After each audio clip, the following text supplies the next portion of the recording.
Freight rail is more than just a mode of transportation. It's a major driver of the U.S. economy and a connector of industries, supply chains, and global trade. With $233 billion in economic output, the rail transportation industry is as large as Kansas's state economy. It's a critical infrastructure powerhouse. The industry also supports 750,000 jobs across the country. That's twice the size of Washington, D.C.'s entire labor force.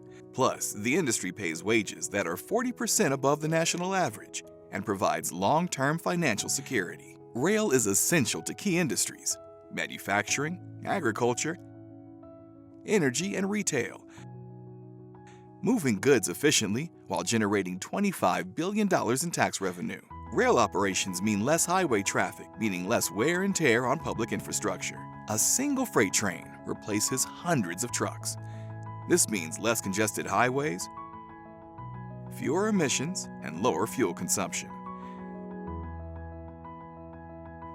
From the energy corridors of Texas to the agricultural heartland of Nebraska, freight rail keeps America moving, ensuring goods reach global markets efficiently and cost-effectively. And with an average of $23 billion invested annually, freight rail is not just keeping pace with demand, it's driving innovation and securing a place in tomorrow's economy. Freight rail, powering industries, strengthening trade, and fueling America's economic growth, efficiently, sustainably, and for the future. Learn more at aar.org.